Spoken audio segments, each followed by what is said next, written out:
You all at my YouTube channel study time with SK. Hello, this is Sonali Kumari और इस video में हम बात करने वाले हैं BEVAE 181 के MCQ questions from question number 81 to question number 100। Start करेंगे आज के पहले क्वेश्चन से। यहाँ पर है क्वेश्चन नंबर 81। उससे पहले अगर आप हमारे पिछले वीडियोस देखना चाहते हैं BEVAE 181 पे बेस्ड, तो आप हमारे चैनल के प्लेलिस्ट सेक्शन में जाकर के उन वीडियोज़ को देख सकते हैं। Question number 181, climatic factors that determines the boundaries of the biome are. वो क्लाइमेटिक फैक्टर्स जो बायोम्स की बाउंड्री को डिटरमाइन करते हैं वो कौन कौन से फैक्टर हैं। आपके पास ऑप्शन है यहाँ पर A temperature, B precipitation, C both और D है नॉन। और इसके लिए जो करेक्ट आंसर होगा वो हो जाएगा ऑप्शन C बोथ। आगे बढ़ेंगे क्वेश्चन नंबर 82 की तरफ। ये है major difference between the various aquatic zone is due to. जो एक्विटिक जोन्स हैं उनके बीच में मेजर डिफरेंस किस कारण से होता है ये आपको बताना है। आपके पास यहाँ पर ऑप्शन है A salinity, B level of dissolved nutrient, C water temperature और D है ऑल ऑफ दीज। और इसके लिए जो करेक्ट आंसर होगा वो हो जाएगा option D all of these. Salinity, level of dissolved nutrients, water का टेम्परेचर और सनलाइट का पेनिट्रेशन, ये चारों चीज़ें हैं जिससे डिफरेंट जो एक्विटिक जोन हैं उनके बीच में डिफरेंसेस जो हैं वो पता लगती हैं। और यही कारण है जिसके कारण जो एक ही एक्विटिक के अंदर कोई भी अगर पानी का सोर्स है उसके अंदर डिफरेंट जोन्स बन जाते हैं, इन्हीं डिफरेंसेस के कारण। आगे बढ़ेंगे हम अगले क्वेश्चन की तरफ। क्वेश्चन नंबर 83 है each biome and aquatic zone can be subdivided into smaller units called. कोई भी बायोम है या फिर एक्विटिक जोन है वो सब डिवाइडेड होते हैं छोटे छोटे यूनिट्स में। उन यूनिट्स को क्या कहा जाता है ये आपको बताना है। आपके पास ऑप्शन है A ecosystem, B landscapes, C community और D है नोन। और इसके लिए जो करेक्ट आंसर होगा वो हो जाएगा ऑप्शन A इकोसिस्टम। 84 नंबर का क्वेश्चन है यहाँ पर characteristics of Thar desert ecosystem.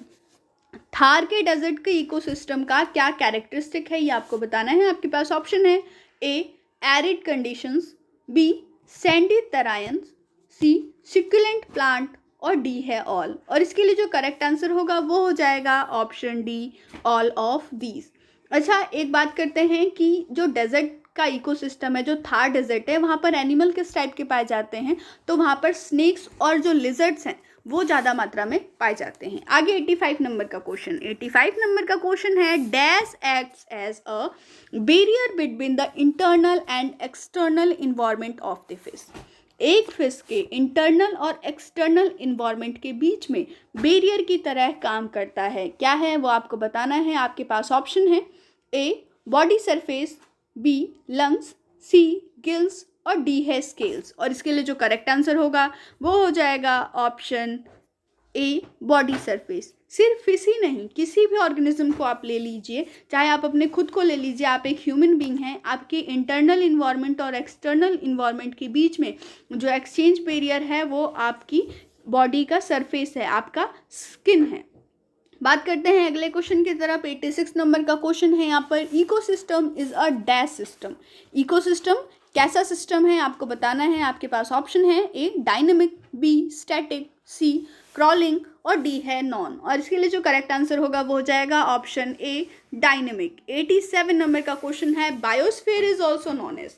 Biosphere को और किस नाम से जाना जाता है। इस क्वेश्चन को मैंने आपको एक बार और एक्स्ट्रा फैक्ट के तौर पे बताया था और ये आज एक क्वेश्चन के तौर पे आपके सामने है। इसके लिए जो करेक्ट आंसर होगा वो हो जाएगा ऑप्शन B इकोस्फीयर।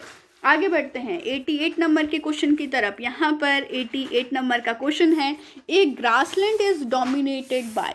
एक ग्रासलैंड में क्या डोमिनेट होता है। आपके पास ऑप्शन है A trees, B grass, C thrones और D है नॉन।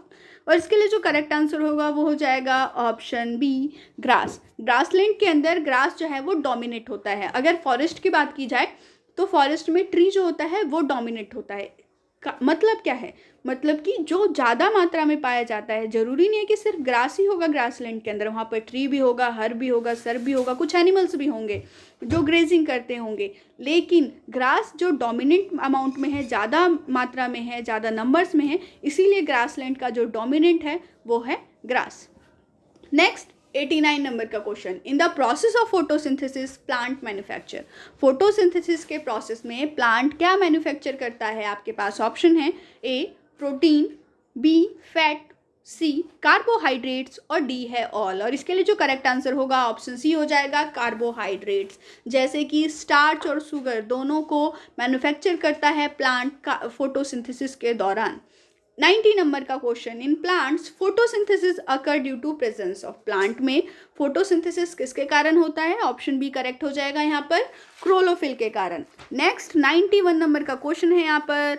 आपने वीडियो को लाइक कर दिया होगा, ऐसा मैं होप करती हूँ। अपने फ्रेंड्स के साथ जरूर वीडियो को शेयर करें, और अगर आप अभी तक हमारे चैनल पर नए हैं तो चैनल को सब्सक्राइब कर लीजिए, साथ ही साथ हिट कीजिए बेल का आइकन, ताकि आपको हमारे वीडियोज़ के रिगार्डिंग सारे नोटिफिकेशंस ऑन टाइम मिलते रहें।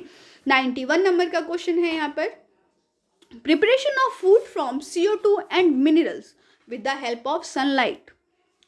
फूड की प्रिपरेशन कार्बन डाइऑक्साइड, मिनरल्स की मदद से सनलाइट के प्रेजेंस में की जाती है। आपको पता है कि प्लांट के द्वारा ये किया जाता है। इस प्रोसेस को क्या कहते हैं? इस प्रोसेस को कहते हैं फोटोसिंथेसिस। एक चीज़ आप यहाँ याद रखिएगा, फोटो मतलब होता है लाइट, और सिंथेसिस मतलब कोई चीज़ बनाना। तो इससे आप एक ट्रिक है याद रखने का, इस तरीके से आप याद रख सकते हो। 92 नंबर का क्वेश्चन है, synthesis of food instead of sun energy use simple chemical released from the interior of the earth.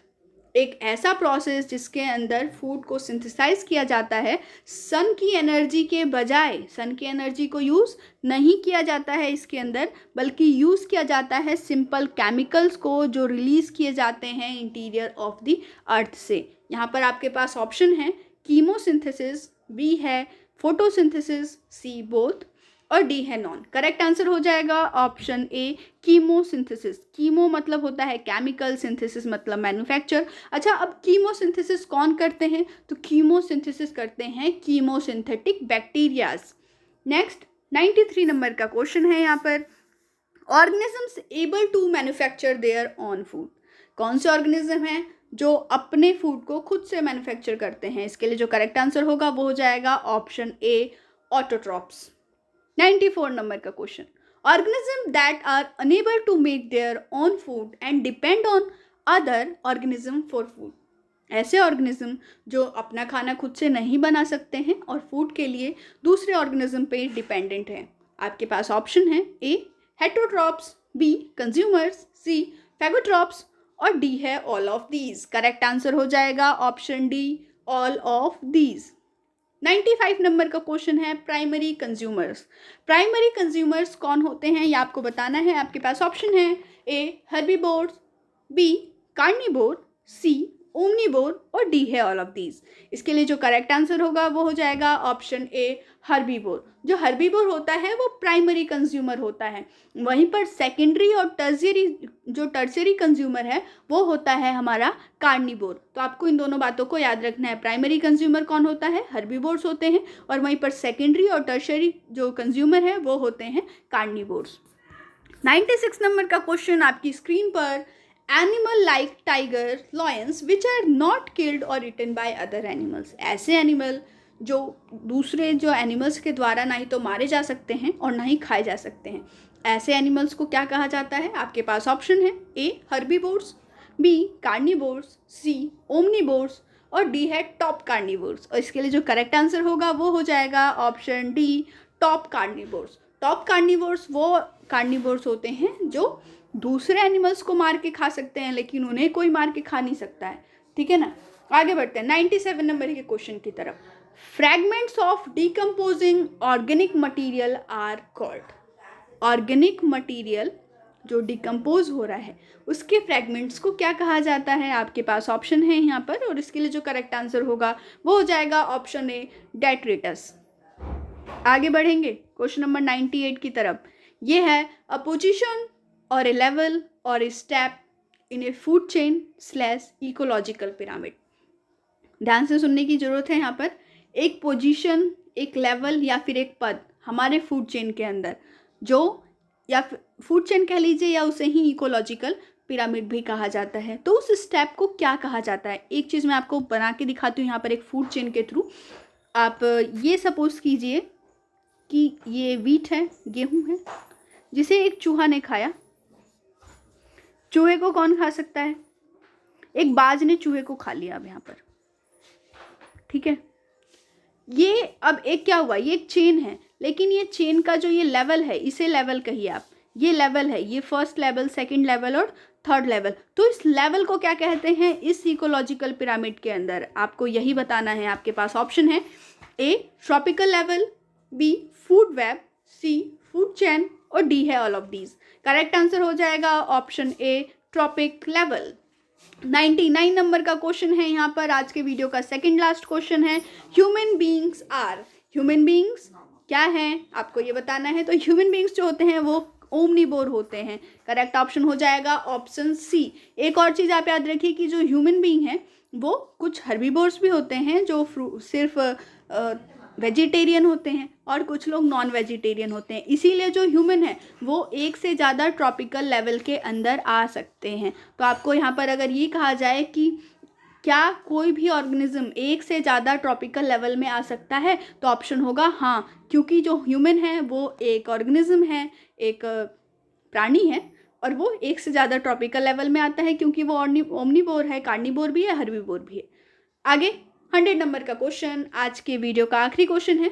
From lower to higher tropical level energy level क्या होता है? डिक्रीज होता है, इंक्रीज होता है, ट्रिमेंडसली इंक्रीज हो जाता है या स्टेबल रहता है? ये आपको बताना है। आपके पास यहाँ पर ऑप्शंस हैं और इसके लिए जो करेक्ट आंसर होगा वो हो जाएगा ऑप्शन ए, डिक्रीज हो जाता है। जैसे जैसे ट्रॉपिकल लेवल में आप आगे बढ़ते हो एनर्जी लेवल, जो एनर्जी का फ्लो है वो कम होते जाता है। अभी मैंने पीछे आपको जो एग्जाम्पल बना के दिखाया था, दोबारा से उसी एग्जाम्पल को मैं बनाती हूँ यहाँ पर। ये आपका चूहा है, ड्राइंग अच्छी नहीं है, कोई बात नहीं, ये लीजिए,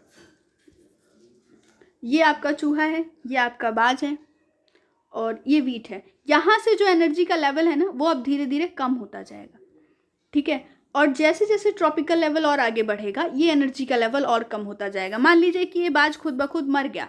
अब ये बाज अगर मर गया तो सेप्रोट्रॉप्स आएंगे जो इसको ख़त्म करेंगे, डिकम्पोज करेंगे। तो इसके बाद ये जो लेवल थी एनर्जी की, अब जो एनर्जी का लेवल रहेगा वो और कम हो जाएगा। तो एनर्जी लेवल जो है, जैसे जैसे ट्रॉपिकल लेवल में आप आगे बढ़ते जाते हो वैसे वैसे एनर्जी का जो लेवल है वो कम होते जाता है, डिक्रीज होते जाता है। तो ये तो था आज का वीडियो जहाँ पर आपने देखा question number 81 to question number 100 MCQs from BE VAE 181। तब तक के लिए स्टे ट्यून्ड।